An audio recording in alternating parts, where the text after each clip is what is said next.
At F3, we believe in building better leaders, men who lead with purpose in their homes, workplaces, and communities. Our QSource is your guide to this journey. It's a practical tool that focuses on 4 key areas: leading yourself, leading others, building strong teams, and creating a lasting legacy. Whether you're looking to improve your personal habits, strengthen your influence, or leave a meaningful impact, the QSource provides actionable principles to help you lead right and live right. Join us in transforming leadership one step at a time. Targeting, QSource Chapter 2.7, read by Koala. Initiating missionality in others. Missionality is an essential virtue. In the Q2.3, we learned that missionality is essential to living right, because a man's impact is greatest when he is serving in the high-impact zone of his D2X, the intersection of his dolphin, the task he was born to do best, and his daffodil, the people group he was born to best serve.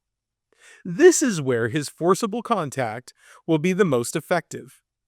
Through experience, the him learns that the farther he strays from his D2X, the less impact he has. But living right invokes more than just the him's personal missionality. It also requires him to initiate missionality in the lives of others by helping them unlock the secret that he has already discovered, that the joy of serving others surpasses all human understanding. Because joy is an essential virtue which cannot be compromised, the hymn seeks to share it with other men through targeting. Missionality is also an essential virtue. Like joy, or honesty or faithfulness, it is universal, such that no group can prosper without some percentage of its members being committed to it. Without missionality, there will be no movement toward group advantage. Communities will wither, organizations will inexorably disintegrate into leeches, and teams will degenerate into clubs. Likewise, no group that has missionality in abundance can fail to prosper, because its members spend most of their time and energy serving in their groups. With missionality are impact machines that relentlessly seek group advantage. Missionality revitalizes communities, transforms bullfrogs into lizards, and gives birth to dynamic teams. Regardless of a group's mission, it is the missionality of its members that makes it effective. Targeting moves a man beyond himself. Right is the normal and upright. A man who is living right keeps himself right by helping other men to get right and to stay that way. By hauling survivors into his boat, at least for a season, and helping sad clowns flip their boats into the upright position, the hymn reinforces the guardrails that protect his own boat from capsizing. The joy of serving, by seeking advantage for others, bolsters a hymn's commitment to consistently and deliberately place himself behind his creator and community, what F3 calls living third. It results in the type of spiritual awakening that both inspires a recovering alcoholic to carry the message of AA to other alcoholics and enables him to continue practicing its principles in his own affairs. By focusing on the sobriety of other men, the alcoholic finds his own sobriety is easier to maintain. In this way, the targeting is akin to the 12th step of AA. It is what moves a man beyond himself to what Maslow describes as the very highest and most inclusive or holistic levels of human consciousness. It is what Christ called the greater love, the laying down of one's life for his friends. To target is to give the greatest gift a man can provide, the freedom to move beyond himself into his high-impact zone, for it is only that way he will find true joy. A targeted man moves in relational rhythm. We usually think of rhythm in relation to musical beat and tempo. Rhythm is critical to music. A guitarist may accurately play each individual note in a song, but without rhythm, it won't sound right.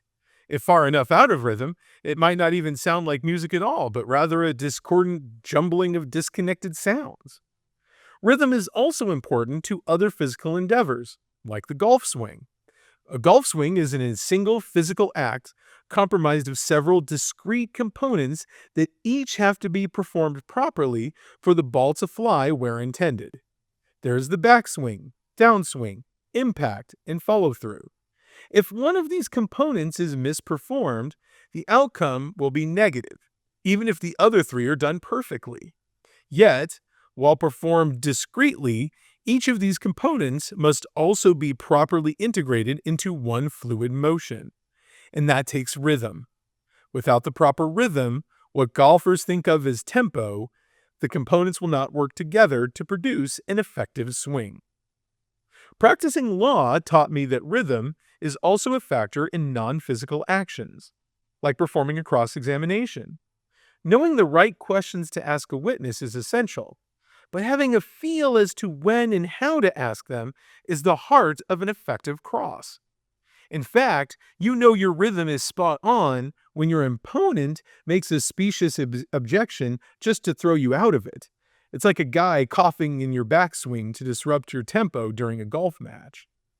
Although I've played a lot of golf and tried many cases, it wasn't until my late 40s that I also recognized the need for rhythm in the integration of my relationships between myself, those in proximity, and God.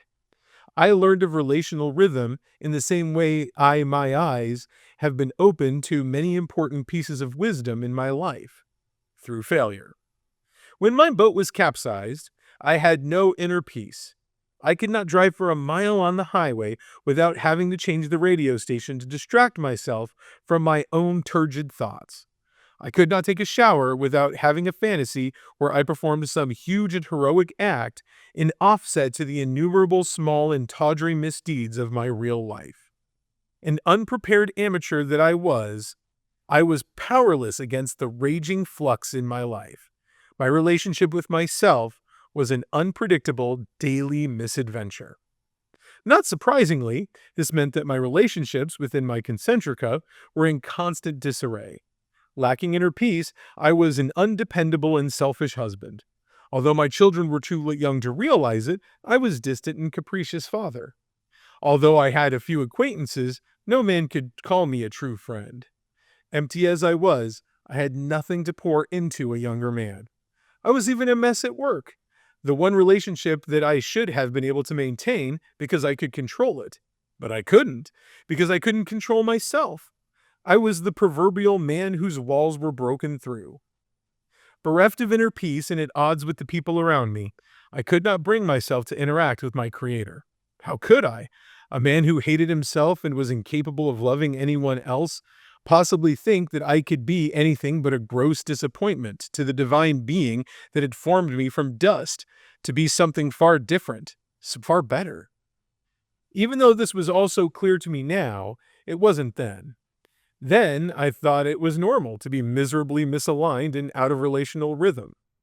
Only later, after the strong effect of the forcible contact of the men who helped me flip my boat to upright, could I see the truth. Misalignment isn't normal. It's strong, regular, and repeated interaction with oneself, concentrica, and creator that is normal. Relational rhythm feels like a golf shot with proper tempo. It's smooth. That smoothness was something I could see in the lives of the men around me who were living right. The joy and peace they felt while moving in gracious synchronicity with all that surrounded them made them content, and I yearned to be like them, even though I had no idea what made them that way. They were the golfers who swung the club as hard as I did, but hit the ball twice as far. Their impact was a direct result of the rhythm of their swing. Because these men were living right, they did more than just work on their own swing. They also helped me get mine right through targeting.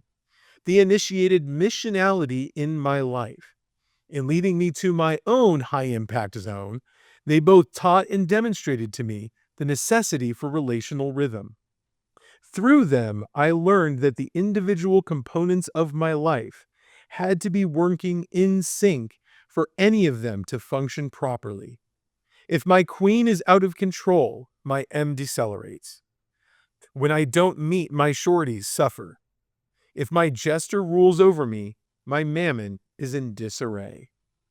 A man's life is a single thing, comprised of many components that must be rhythmically integrated.